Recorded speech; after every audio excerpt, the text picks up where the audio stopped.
Hello everyone, it's Tony Basha from PhD third year of Biological Sciences and Bioengineering, IIT Kanpur. And today's lecture will be the fifth lecture on ecosystem. Last দিন আমরা পড়ছিলাম যে বিভিন্ন রকমের tropic স্তর বা tropic level সম্পর্কে এবং কি পড়েছিলাম ফুড চেইন। ওকে, ডেট্রিটাস ফুড চেইন এবং গ্রেজিং ফুড চেইন। তো ডেট্রিটাস ফুড চেইন এবং গ্রেজিং ফুড চেইনে আমরা কি কি জিনিস আলাদা হয়, কিভাবে শক্তি প্রবাহ হয় সেই জিনিসটা সম্পর্কে আমাদের একটা ধারণা হয়েছিল। এবং তার একদিন আগে তোমাদেরকে যে জিনিসটা বলা হয়েছিল সেটা হচ্ছে গিয়ে উৎপাদক তারা উৎপাদক তারা যারা হচ্ছে গিয়ে খাদ্য সংশ্লেষ করতে পারে। এবার প্রাথমিক উৎপাদকের উপর যারা খাদ্য গ্রহণ করে এবং তাদের মাধ্যমে শক্তি নেয় তাদেরকে প্রাথমিক খাদক।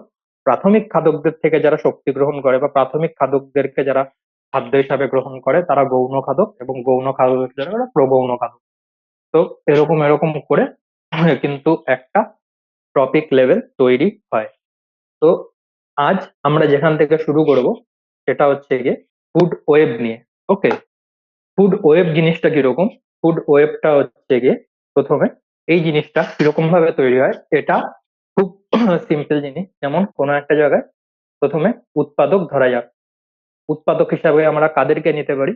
ধরা যাক গ্রেজিং খাদ্য শৃঙ্খলে তারা উৎপাদক হয়ে থাকে, গ্রেজিং খাদ্য শৃঙ্খল উৎপাদক হয়ে থাকে মেনলি ঘাস বা গুল্ম জাতীয় উদ্ভিদ। তো প্রথমে এরকম নিলাম ঘাস। ঘাসের ওপর কারা খাদ্য গ্রহণ করে? হরিণ হতে পারে, বাঘ হতে পারে, সরি হরিণ হতে পারে, বা কোনো হতে পারে ধরা যাক উম গন্ডার, এরাও শাকাহারী হয়। বা ফড়িংয়ের ওপর কে করতে পারে? সেটা হচ্ছে গিয়ে ব্যাঙ। গেল।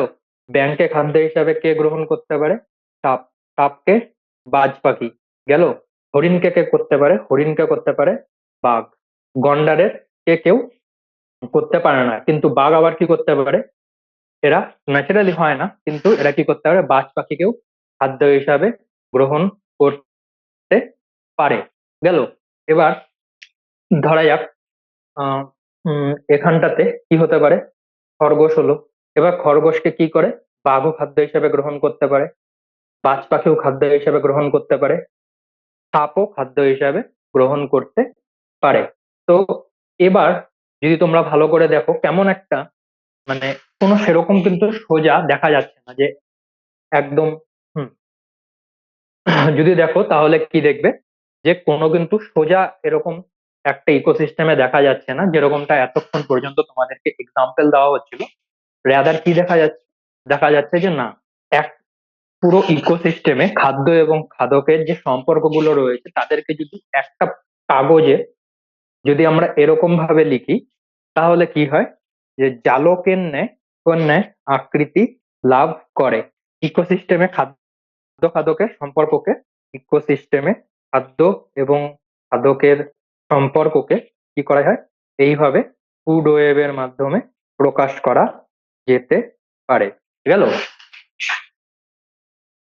তো এই হচ্ছে গিয়ে খাদ্য জালক বা ফুড ওয়েব, যেটাই হোক সেটাকে কোনো একটা ইকোসিস্টেমে যদি সমস্ত খাদ্য খাদকের সম্পর্কগুলোকে একভাবে রাখা হয় তাহলে কিন্তু এরকম একটা জালিকাকা শ্রেণীবিন্যাস দেখা যাবে। ওকে, এখানে আরেকটু জালকেরময় বানানো হয়, যেমন ধরা যাক খরগোশকে কোনো একটা শেয়াল খাদ্য হিসেবে গ্রহণ করে, শেয়ালটাকে কে খাদ্য হিসেবে গ্রহণ করে? আবার বাঘ। গেল। তো একটা জালের ন্যায় তৈরি হয়, সেটাকেই বলা হয় ফুড ওয়েব বা ইয়ে খাদ্য জালিকা, যেটাই হোক। তো এখানে প্রগৌণ খাদক, গৌণ খাদক, প্রাথমিক খাদক, উৎপাদক সমস্ত কিছুর উদাহরণস্বরূপ দেওয়া রয়েছে। এখানে প্রগৌণ খাদক হিসাবে কিন্তু মানুষকে চিহ্নিত করা হয়েছে, কিন্তু মনে রাখবে মানুষ কিন্তু সর্বভুক। ওকে, এরা প্রাথমিক উৎপাদকদের খাদ্য হিসেবে গ্রহণ করতে পারে, প্রাথমিক খাদকদেরকেও খাদ্য হিসেবে গ্রহণ করতে পারে, গৌণ খাদকদেরকেও পারে, প্রগৌণ খাদকদেরকেও পারে। মানুষ হচ্ছে গিয়ে সর্বভুক। মানুষ এরকম ভাবে বিবর্তিত হয়েছে যে যে কোনো রকম জিনিস থেকে মানুষ খাদ্য সংগ্রহ করতে পারে বা পুষ্টি পদার্থ আরোহণ করতে পারে। মানুষের পুষ্টি আহরণের যে সিস্টেমটা রয়েছে সেটা কিন্তু অনেকটা মজবুত। গেল। এটা হচ্ছে গিয়ে তোমাদের ইয়েতে ছিল। সেকেন্ড যে তিন চারটে জিনিস আছে সেখানে হচ্ছে গিয়ে তোমাদেরকে মেইনলি দুটো আইডিয়া সম্পর্কে এবং দুটো কোশ্চেন সম্পর্কে তোমাদেরকে জানতে হবে। একটা হচ্ছে গিয়ে যেটা এটা হচ্ছে ইকোসিস্টেমে যখন কোনো কিছু নিয়ে আমরা ডিসকাশন করব, আমি আগেও বলেছি, যখন কোনো একটা সাবজেক্ট নিয়ে ডিসকাশন করা হয় তখন তার কিছু বেসিক টার্মিনোলজি থাকে যেগুলোকে একটু আগে জানা উচিত, পড়বার আগে। তা সেরকম ওয়ান অফ দা টার্মিনোলজি হচ্ছে গিয়ে স্ট্যান্ডিং ক্রপ, বা অনেকে এটাকে স্ট্যান্ডিং ক্রপ বা স্ট্যান্ডিং গ্রুপও বলে থাকে। ওকে, স্ট্যান্ডিং গ্রুপ। তো স্ট্যান্ডিং ক্রপ বা স্ট্যান্ডিং গ্রুপের অর্থটা কি? বলা হয় যে কোনো নির্দিষ্ট সময়ে, মানে কোনো একটা পার্টিকুলার সময়, কোনো নির্দিষ্ট সময়ে কোনো ইকোসিস্টেমের নির্দিষ্ট ক্ষেত্রফল বলতে পারো, বা অনেকে একক ক্ষেত্রফলও কিন্তু বলে। একক ক্ষেত্রফলে সমগ্র যত, মানে যত রকমের জীবিত বস্তু রয়েছে, সমগ্র জীবিত বস্তুকে কি বলে? Standing crop. ওকে, অর্থাৎ ধরা যাক কোনো একটা ইকোসিস্টেম রয়েছে এবং তার মধ্যে কটা, 12টা পিএম এ আমি এইটুকু জায়গার মধ্যে, তার ডাইমেনশন 1 ধরে নেওয়া যাক, এইটুকু জায়গার মধ্যে যত জীবিত বস্তু রয়েছে, যত জীবিত বস্তু রয়েছে তাকে স্ট্যান্ডিং ক্রপ বলে। গেল? তো স্ট্যান্ডিং ক্রপের ক্ষেত্রে আরেকটা ব্যাপার হচ্ছে গিয়ে, স্ট্যান্ডিং ক্রপকে কিরকম ভাবে এক্সপ্রেস করা হয়। যেমন আমি কি বলছি, যে স্ট্যান্ডিং ক্রপ সমগ্র জীবিত বস্তু। এবার সমগ্র জীবিত বস্তু বলতে কি জীবেদের ওজনকে বোঝানো হচ্ছে না জীবেদের সংখ্যাকে বোঝানো হচ্ছে, সেটা হচ্ছে গিয়ে ইম্পর্টেন্ট। ওকে, তো স্ট্যান্ডিং ক্রপকে কি করে? স্ট্যান্ডিং ক্রপকে দুভাবে প্রকাশ করা যায়। একটা, যেটা অনেক সব থেকে প্রাচীন, সেটা হচ্ছে গিয়ে সংখ্যা দ্বারা।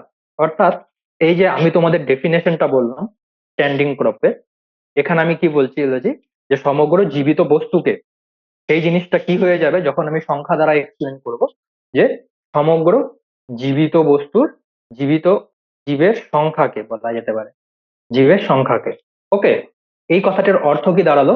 এই কথাটার অর্থ হলো হচ্ছে গিয়ে, যে কোনো একটা মানে এই যে এই জায়গাটুকু দেখা ছিল এখানে যতগুলো ব্যাকটেরিয়া রয়েছে। ওকে, দাঁড়াও এটা একটু ভালো করে দেখা যাক, নইলে অনেক সময় বুঝতে প্রবলেম প্রবলেম হয়।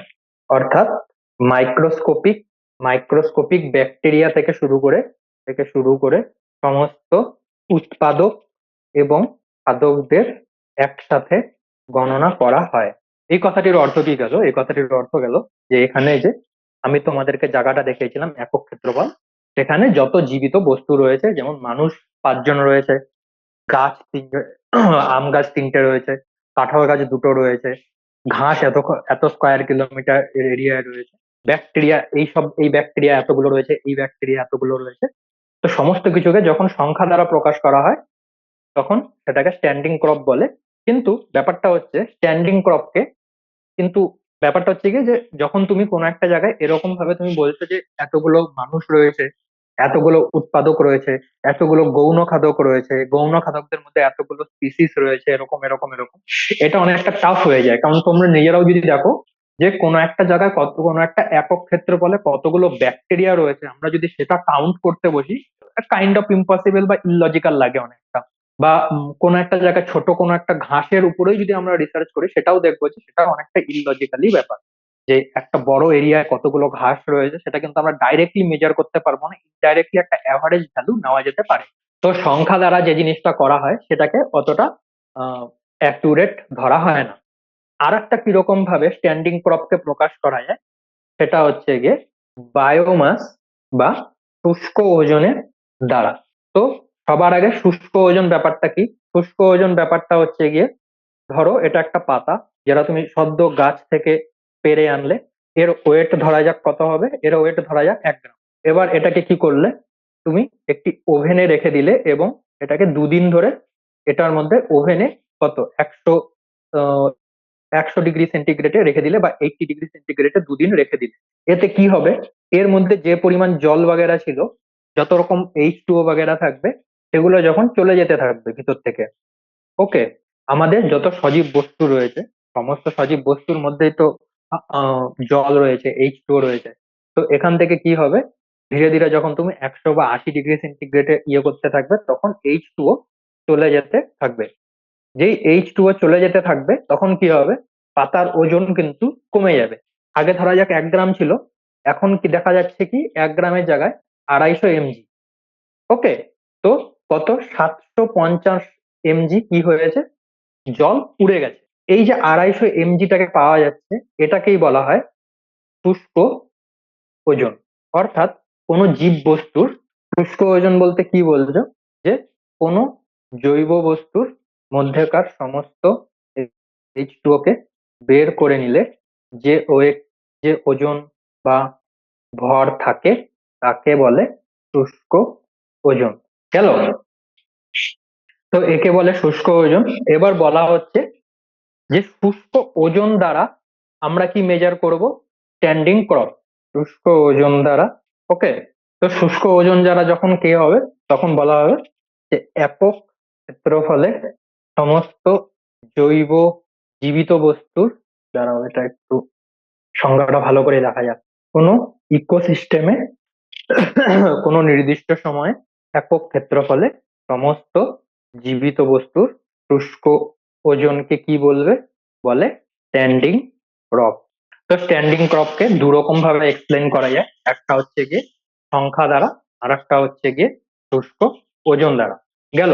এবার স্ট্যান্ডিং ক্রপ জিনিসটা কি বোঝায়? ওকে, স্ট্যান্ডিং ক্রপ বোঝায় জীবের উপস্থিতির পরিমাণ। ওকে, তো ধরা যাক একটা ইকোসিস্টেম রয়েছে এ, একটা ধর রয়েছে বি। এর স্ট্যান্ডিং ক্রপ কত, স্ট্যান্ডিং ক্রপকে এস সি করে লিখছি, এটাতে ধরা যাক 1000 mg পার এরিয়া স্কোয়ার। ওকে, এখানে ধরা যাক 950 mg পার এরিয়া স্কোয়ার। তো এ আর বি এর মধ্যে জৈব বস্তুর পরিমাণ যেহেতু এতে বেশি, আমরা কি বলবো, যে এ ইকোসিস্টেমে জীবের উপস্থিতি বেশি হয়। গেল? তো এটা হচ্ছে গিয়ে স্ট্যান্ডিং ক্রপ। স্ট্যান্ডিং ক্রপ দ্বারা আর অনেক কিছু করা হয়। তো এটা হচ্ছে গিয়ে স্ট্যান্ডিং ক্রপ।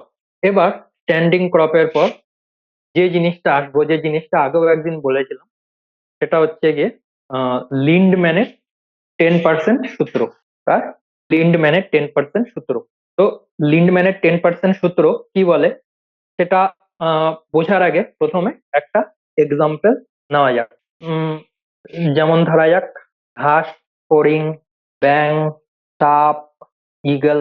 ওকে, তো এখানে ঘাস কি, ঘাস হচ্ছে গিয়ে উৎপাদক, ফড়িং প্রাথমিক খাদক, ব্যাং গৌণ খাদক, সাপ প্রগৌণ, আর ঈগলটাকে প্রগৌণ গৌণ খাদক।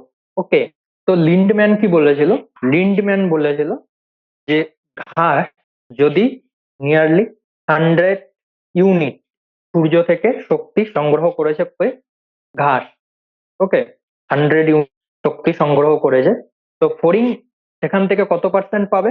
ফড়িং যখন ঘাসকে খাদ্য হিসেবে গ্রহণ করবে, ফড়িং সবসময় 10 ইউনিট পাবে। গেল?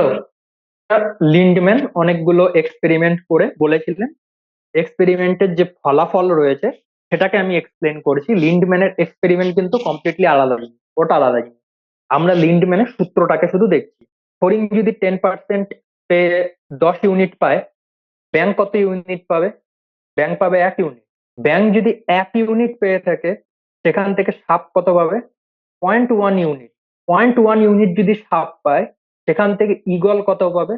0.01 ইউনিট। তো ঘাস থেকে যখন ফড়িং এ যাচ্ছে, কি হচ্ছে, কি দেখা যাচ্ছে, যে মোট মিলে 90% শক্তি কি হচ্ছে, ঘাস নিজের জন্য ব্যবহার করছে, এবং 10% শক্তি ফড়িং গ্রহণ করতে পারছে। ওকে, আবার ফড়িং থেকে যখন ব্যাঙে যায়, তখন কি হচ্ছে, ফড়িং এ 10 ইউনিট ছিল, ব্যাঙে কত ইউনিট গেছে? 1 ইউনিট। তো এখানেও 90% কি হলো, শক্তি উড়ে গেল, ডেল্টা দিয়ে লিখলাম। এখানেও 90%, ব্যাং থেকে যখন সাপে গেল, সাপ থেকে যখন ঈগলে গেল, 90%। তো এই যে এই রেজাল্টটা ছিল, এই রেজাল্টটার উপর ভিত্তি করে কি হয়, একজন ইকোলজিস্ট, এর নাম কি, মেনলি কেমিস্ট্রি ছিলেন, রেনল্ড লিন্ডম্যান। ওকে, এই রেনল্ড লিন্ডম্যান কি করেছিল, তিনি একটা সূত্র দেন। সেই সূত্রটাতে কি বলা হয়, যে যে যখন কোনো খাদক, খাদ্য গ্রহণ, খাদক তার নিচের পুষ্টি স্তর থেকে খাদ্য গ্রহণ করেন, গ্রহণ করে, পুষ্টি স্তর থেকে যখন নিজের খাদ্য গ্রহণ করে, তখন কেবলমাত্র আগের পুষ্টি স্তরে জীবের দ্বারা আবদ্ধ শক্তির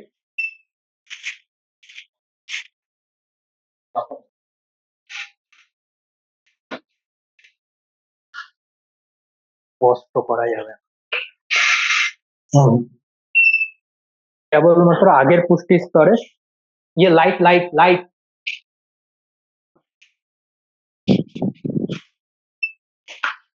আগের পুষ্টি স্তরে জীবেদের দ্বারা আবদ্ধ শক্তির কেবল 10% ই লাভ করে।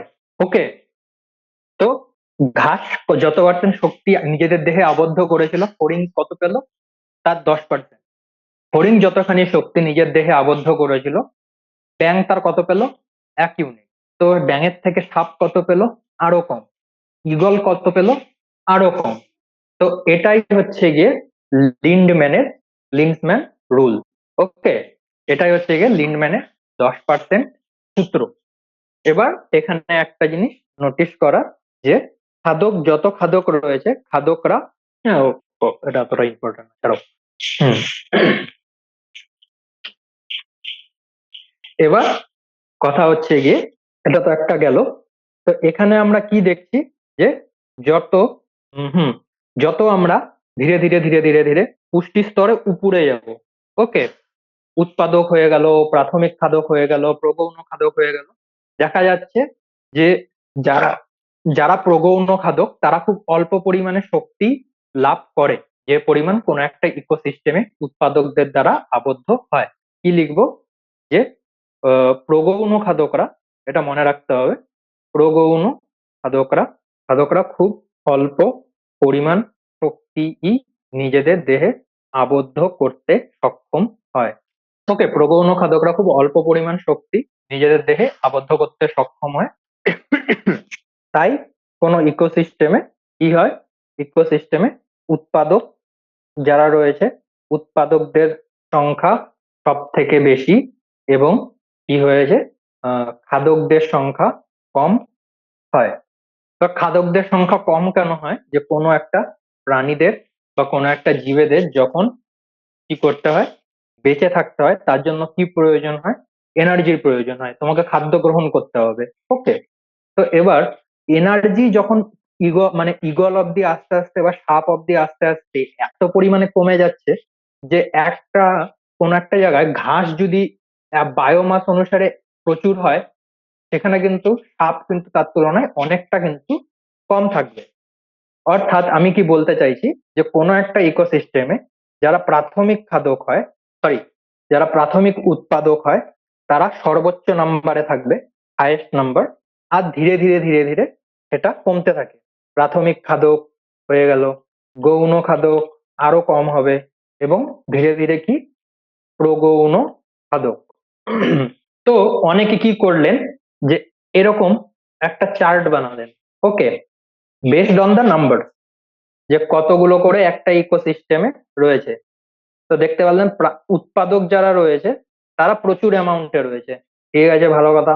প্রাথমিক খাদকরা আরেকটু কম অ্যামাউন্টে, গৌণ খাদক যারা রয়েছে তারা আরো কম অ্যামাউন্টে, প্রগৌণ খাদক যারা রয়েছে তারা আরো কম অ্যামাউন্টে। তো এটা অনেকটাকে কি বলা হয়, এটা অনেকটা এরকম ত্রিভুজের মতো ফর্ম করে। এটাকে বলা হয় কি বলে, খাদ্য পিরামিড। ওকে, তো বাই নেচার আমরা কি দেখতে পাচ্ছি, যে উৎপাদকদের সংখ্যা ন্যাচারালি কোনো একটা ইকোসিস্টেমে বেশিই হয়। প্রাথমিক খাদকদের সংখ্যা উৎপাদকদের তুলনায় কম হয়, গৌণ খাদকদের সংখ্যা প্রাথমিক খাদকের তুলনায় কম হয়। এর আর একটা কারণ তোমরা খুব সহজেই বুঝতে পারো, যে একটা ব্যাঙ কিন্তু একটা ফড়িং হয়তো খাদ্য হিসেবে গ্রহণ করবে না, অনেক সংখ্যক ফড়িংকে খাদ্য হিসেবে গ্রহণ করতে হবে একটা ব্যাঙকে। তাহলে কি হবে, একটা ব্যাঙ নিজেদের বেঁচে থাকার মতো শক্তি পাবে।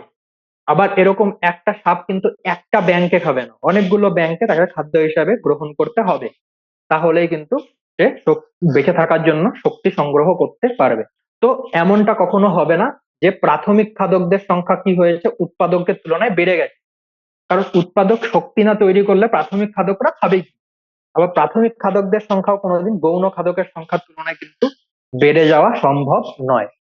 তো এরকম কি হচ্ছে, যেহেতু ধীরে ধীরে একটা ইকোসিস্টেমে সবাই একে অপরের সাথে ইন্টারাক্টেড, একে অপরের সাথে যুক্ত, তার জন্য কি হচ্ছে, তার জন্য হচ্ছে উৎপাদকের সংখ্যা বেশি, প্রাথমিক খাদকের সংখ্যা তার তুলনায় একটু কম, সরি, তার তুলনায় কম, এবং গৌণ খাদকের সংখ্যা প্রাথমিক খাদকের তুলনায় কম, এবং প্রগৌণ খাদকের সংখ্যা গৌণ খাদকের তুলনায় কম হয়ে থাকে।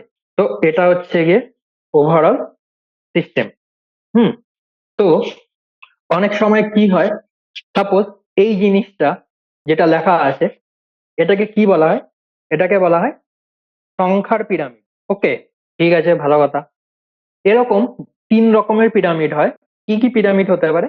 একটা সংখ্যার পিরামিড, একটা বায়োমাসের, এবং অপরটা শক্তি পিরামিড বলা হয়। তো কি হতে পারে? সংখ্যার পিরামিড আমরা কি দেখলাম? প্রথমে উৎপাদক, তারপরে প্রাথমিক খাদক, তারপর গৌণ খাদক, তারপর প্রগৌণ খাদক। ওকে, এটা হচ্ছে গিয়ে সংখ্যার পিরামিড। এবার বায়োমাসের পিরামিড সম্পর্কে একটু দেখা যাক। এবার উৎপাদকের সংখ্যা যেহেতু বেশি, ন্যাচারালি উৎপাদকের বায়োমাসও বেশি হয়। ওকে, প্রাথমিক খাদকদেরও কি হয়, বায়োমাস তারপরেই থাকে। প্রাথমিক খাদক, তারপরের জন গৌণ খাদক, তারপরের জন প্রগৌণ খাদক।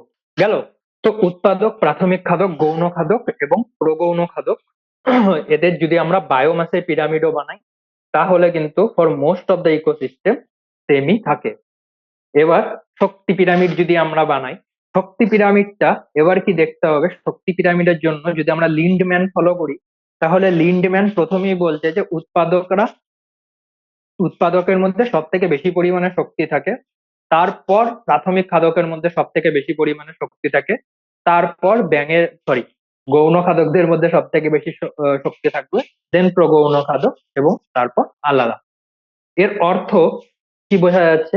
এটাও এই এনার্জির পিরামিডও কিরকম দেবে ন্যাচারালি, উৎপাদক, তারপর প্রাথমিক খাদক, প্রাথমিক খাদকের পর গৌণ খাদক, গৌণ খাদকের পর প্রগৌণ খাদক। গেল। তো মোস্টলি কোন একটা ইকোসিস্টেমে এই তিনটে যে পিরামিড রয়েছে, সংখ্যার পিরামিড, বায়োমাসের পিরামিড এবং শক্তি পিরামিড, এগুলো কিন্তু সেম হয়, কিন্তু এইরকমই হয়। কিন্তু কিছু কিছু তো ডিফারেন্সেস দেখা যায়। সেসব ডিফারেন্সেস কি কি হয়, কখন আমরা আলাদা রকমের পিরামিড দেখতে পাই, সেটা আমরা পরে, পরদিন, মানে পরদিনের ক্লাসে আমরা ডিসকাস করব। ওকে, শুধু আজকে মনে রাখো যে এরকম তিন রকমের পিরামিড হয়, সংখ্যার, বায়োমাসের, শক্তির পিরামিড। কেন এই পিরামিড গুলো এরকম দেখা যায়, সেটা আমরা কি করতে পারি, লিন্ডম্যানের যে ইকুয়েশন রয়েছে বা সূত্র রয়েছে, সেখান থেকে ধীরে ধীরে কিন্তু আমরা ডেরাইভ করতে সক্ষম হতে পারি। এবার চলে আসা যাক একটা কোশ্চেন যেটা বইতে দেওয়া রয়েছে। সেটা হচ্ছে কি রয়েছে, যে তবে জীবভর বা বায়োমাসের পরিমাপ শুষ্ক ওজন দ্বারাই প্রকাশ করা সঠিক কেন? যাই হোক, এটা আমরা লাস্টে কাউন্ট করব যে কেন। তার আগে শক্তি পিরামিডের মধ্যে যে জিনিসগুলো ইম্পর্টেন্ট সেটা দেখিয়ে দিই। জীবের সংখ্যা, যে আমি সংখ্যার পিরামিডটা তৈরি করলাম, এটা হচ্ছে গিয়ে কোনো একটা ইকোসিস্টেমের ওরা ডেটা ক্যালকুলেট করেছে। সেখানে দেখা যাচ্ছে এতগুলো প্রাথমিক উৎপাদক, দেন প্রাথমিক খাদক, দেন গৌণ খাদক, দেন সর্বোচ্চ খাদক কেবল তিন। যেখানে প্রাথমিক খাদক কত ছিল, উৎপাদক কত ছিল, প্রচুর। এই হচ্ছে গিয়ে পিরামিড। আবার দেখো পরেরটা কিসের করেছে, পরেরটা করেছে বায়োমাসের, কেজি পার মিটার কিউব। এর মানে কি? এর মানে হচ্ছে ভর একক ক্ষেত্রফলে। ওকে, এখানে 809 এবং সর্বোচ্চ খাদকের 1.5। গেল। এখানে এই জিনিসটা কেন উল্টো, সেটা আমরা পরদিন ডিসকাশন করবো। আজকে শক্তির পিরামিডটা দেখি। শক্তির পিরামিডটা আরো রকম ভালোভাবে দেখিয়েছে। দেখো 10,000 জুল থেকে শুরু হয়েছিল, এর 10%, এর এখান থেকে 10%, এর এখান থেকে 10%, এরকম করতে করতে 10% করে করে করে করে করে করে সর্বোচ্চ খাদকের শক্তি কিন্তু হ্রাস প্রাপ্ত হয়েছে।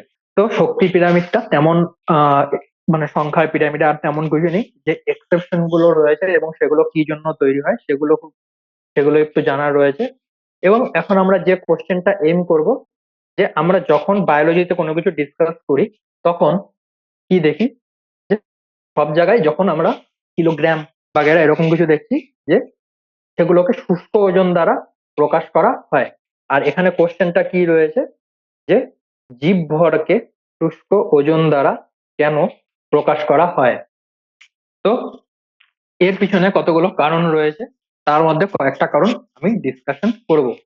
প্রথমে তোমাদেরকে আমি শুষ্ক ঘরে কি বলেছিলাম, শুষ্ক ঘর ডেফিনেশন বলার সময় যে কি হচ্ছে, ধীরে ধীরে ধীরে H2O যেগুলো রয়েছে সেগুলো ধীরে ধীরে বেরিয়ে যাচ্ছে, এবং যে ওজনটা থেকে যাচ্ছে, যেমন 1 গ্রাম প্রায় ছিল পাতার ওয়েট, সেখান থেকে 250 mg কেবল রয়ে গেছে, অর্থাৎ 25% ছিল তার অ্যাকচুয়াল শুষ্ক ওজন। এবার আমরা পড়বো যে কেন এরকমটা হয়, যে শুষ্ক ওজনকে আমরা বিষয় হিসাবে লিখি। তার মধ্যে একটা রয়েছে যে জলীয় জলে সরি এরকম আর একটা সেল রয়েছে। এবার এই দুটো সেলের মধ্যে বা দুটো কোষের মধ্যে বি কোষটা কোথায় রয়েছে, বি কোষটা রয়েছে হাইপারটনিক সলিউশনে, এবং এ কোষটা কোথায় রয়েছে, হাইপোটনিক সলিউশনে রয়েছে। ওকে, এটাকে কি করে দেই, হাইপারটনিক, এটা কি করে দেই হাইপোটনিক। ধরা যাক দুটোই ইকোলাই, ওকে, সেম সেল, ইকোলাই দুটোই। এবার কি হচ্ছে, যেহেতু এটা হাইপার টনিসিটিতে রয়েছে, এখান থেকে কি হবে, জল বাইরে বেরিয়ে যাবে, এবং এখানে কি হবে, জল বাইরে থেকে ভেতরে প্রবেশ, জল বাইরে থেকে ভেতরে প্রবেশ করবে। তো ঘটনাটা হচ্ছে যে কোনো জীবে জলের যে পরিমাণ রয়েছে পরিবেশ দ্বারা প্রভাবিত হয়। তাই আমরা জল জল দিয়ে যে ওয়েটটা থাকে সেটাকে ফ্রেশ ওয়েট বলে। তো কি হয়, জলের দ্বারা প্রভাবিত হয়। তাই আমরা শুষ্ক ওজন না মেজার করে জল সমেত ওজন যদি নেই, তাহলে আমরা ভুল করব। কেন ভুল করব, কারণ দেখা যাচ্ছে যে দুটোই ইকোলাই, দুটো সেলেরই যদি আমরা শুষ্ক ওজন নিই, অর্থাৎ জল যদি বার করে নিই, তাহলে সাপোজ 1 মাইক্রোগ্রাম, এটারও 1 মাইক্রোগ্রাম, 1 মাইক্রোগ্রামও হবে না, 0.1 মাইক্রোগ্রাম, 0.1 মাইক্রোগ্রাম দুটোরই ওজন হবে। কিন্তু যেহেতু এই ইকোলাইটি জলের সংস্পর্শে হাইপারটনিক সলিউশনে আছে এবং ভিতরে জল ক্রমাগত প্রবেশ করছে, যদি এর আমি ড্রাই ওয়েট না নিয়ে একদম সোজাসুজি ওয়েট করি, তাহলে হয়তো এটা 1 মাইক্রোগ্রাম চলে আসবে, এবং এটা হয়তো তার তুলনায় আরো, এটা হয়তো তার তুলনায় একটু বেশি যাবে। তো অর্থাৎ আমি যেটা বলতে চাইছি যে জল যদি তোমার সিস্টেমে থাকে তাহলে কিন্তু এটাকে মেজার করা ভুল হবে, অর্থাৎ তুমি সঠিক কোনো কিছু বলতে পারবে না। হয়তো দেখা গেলো এই দুটো সিস্টেমের মধ্যে আপাত দৃষ্টিতে কি মনে হয়, যে বি সেল যে রয়েছে ইকোলাইটা, যে বি ইকোলাইটা রয়েছে, সেটা কিন্তু একটু সাইজে বড়, এবং আমরা কি বলতে পারি যে এর মধ্যে হয়তো জৈব বস্তু বেশি আছে, কিন্তু আসলে কিন্তু ভুল, দুটোর মধ্যে জৈব বস্তু ইকুয়াল অ্যামাউন্টে আছে। আমরা জলকে কাউন্ট করছি জন্য এখানে মনে হচ্ছে যে বি সেল আমাদের বেশি পরিমাণে বড় এবং বেশি পরিমাণে জল গ্রহণ করেছে, তার জন্য আমাদের মনে হচ্ছে যে বি সেলটা কিন্তু বেশি জৈব পদার্থ থাকতে পারে, যেটা কিন্তু অ্যাকচুয়ালি ভুল। আসলে দুটোতেই জৈব পদার্থ সেম রয়েছে, জলের তারতম্যের জন্য কিন্তু জিনিসটা হচ্ছে। এবং আর একটা কারণ কি হতে পারে, যে যার জন্য আমরা শুষ্ক ওজন করি না, সেটা হচ্ছে গিয়ে যে স্টোরেজ বা স্টোরেজ প্রবলেম। স্টোরেজ প্রবলেমটা কি, স্টোরেজ প্রবলেমটা হচ্ছে গিয়ে, তোমাদেরকে আগে যখন আমি যে ডিগ্রেডিং এনজাইম সম্বন্ধে বলেছিলাম, আরএনএস, ডিএনএস, তারপর লাইপেজ বাগেরা, ডিগ্রেডিং উৎসেচক যেগুলো থাকে, তাদের কি হয়, তাদের কাজের জন্য জল প্রয়োজন হয়, তাদের কাজের জন্য জল প্রয়োজন হয়। গেল? তো এবার এদের কাজের জন্য জলের প্রয়োজন হয়। এবার যে এক্সাম্পলটা আমি নিয়েছিলাম, যে একটা পাতা নেওয়া হলো, এর 1 গ্রাম ওয়েট, এটাকে যদি তুমি ল্যাবে রেখে দাও, তাহলে কি দেখবে, যেহেতু এর মধ্যে জল রয়েছে, এর এই জিনিসটার পচন তাড়াতাড়ি হবে। ওকে, এবং যদি, আর এরপর এটাকে কি করবে, যেটা তোমাদেরকে বললাম, যে 100 ডিগ্রি বা 80 ডিগ্রি সেন্টিগ্রেডের মধ্যে 2 দিন রেখে দাও, তারপর ওয়েটটা কমে যাবে 250। যেহেতু এটার মধ্যে কোনো জল নেই, সমস্ত জল বেরিয়ে গেছে, তাই কি হবে, সহজে পচনশীল হবে না। যদি জল যদি জলের সংস্পর্শ না আসে, তাহলে সহজে এই জিনিসটা পচবে না। তো এই যে ব্যাপারটা রয়েছে, এর জন্য কি করা হয়, ন্যাচারালি ল্যাবে যখন কোনো এই ধরনের ওজন করা হয়, তখন কিন্তু আমরা শুষ্ক ওজনকেই কাউন্ট করি, কারণ এটা ল্যাবেও এইভাবে কাজ করতে সুবিধা হয়, এবং বাস্তবেও দেখা যায় যে জলের পরিমাণের জন্য আমরা ভুল ক্যালকুলেশন করতে পারি। গেল? কারণ যে সেলের মধ্যে জল বেশি পরিমাণে রয়েছে, আমাদের একটা এরকম ধারণা হতে পারে যে সেই সেলের মধ্যে হয়তো জৈব পদার্থ বা নিউট্রিয়েন্ট বা এনার্জিও বেশি পরিমাণে রয়েছে। যদিও আমরা কি দেখলাম যে অ্যাকচুয়ালি শুধুমাত্র জলের তারতম্যের জন্যই প্রবলেম হচ্ছিল। তো এই জন্য কি করা হয়, সবসময় ল্যাবে কাজ করার জন্য বা ইকোসিস্টেমে কিছু বলবার জন্য শুষ্ক ওজন ব্যবহার করা হয়। আর শুষ্ক ওজন মানে কি, শুষ্ক ওজন মানে হচ্ছে যখন কোনো যে সজীব বস্তু থেকে সমস্ত জলকে সরিয়ে নেওয়া হবে, যে ওজন পড়ে থাকে সেটাকে বলা হয় শুষ্ক ওজন। আর অ্যাকচুয়ালি যদি শুষ্ক ওজন দিয়ে করি তাহলে আমাদেরকে সঠিক ইয়ে পাওয়া যাবে। যেমন শুষ্ক ওজন যদি আমরা ক্যালকুলেট না করি, কোথায় ভুল হতে পারে একটা এক্সাম্পল দেখা যাক। সাপোজ যেখানে প্রাথমিক খাদকরা কি হয়েছে, প্রাথমিক খাদকরা এমন হতে পারে যে প্রাথমিক উৎপাদক, এদের দেহে হয়তো, এদের মানে বিভিন্ন রকম মানুষের দেহে যে পরিমাণ জল রয়েছে, একটা ব্যাকটেরিয়ার দেহে তার তুলনায় অন্যরকম পার্সেন্ট, যতবার অন্য পার্সেন্ট জল রয়েছে। কোনো একটা বানরের, প্রত্যেকটা প্রাণী জীবের দেহে কিন্তু আলাদা আলাদা পার্সেন্ট ওয়াটার থাকে অ্যাকর্ডিং টু মাস। ওকে। তো এমন ভাবে যদি আমরা মাস নিয়ে ক্যালকুলেট করি যে যেখানে জল রয়ে গেছে, তো এমনটা হতে পারে যে প্রাথমিক উৎপাদকদের তুলনায় প্রাথমিক খাদকদের মাস বেশি, তার তুলনায় আবার গৌণ খাদকদের কম, দেখা গেল যে প্রগৌণ খাদকদের আরো বেশি। ওকে। কিন্তু এখানে কি হচ্ছে, এখানে যেহেতু আমরা শুষ্ক ওজন মেজার করছি না, তাই জন্য জিনিসটা ভুল হতে পারে। তাই সবসময় শুষ্ক ওজন মেজার করা উচিত, এর জন্য সর্বদা শুষ্ক ওজন নেওয়া হয়। তো এর পরদিন আমরা কি দেখবো, আজকে আমি এখানে শেষ করবো। এর পরদিন আমরা কি দেখবো যে কেন কিছু কিছু ক্ষেত্রে এই যে পিরামিড গুলো রয়েছে, এই পিরামিড গুলো উল্টো হয় এবং এর দ্বারা আমরা আর কি কি জানতে পারি। ঠিক আছে, আমি আজকে এখানে শেষ করছি। সকলে ভালো থাকবে। Tata, good bye.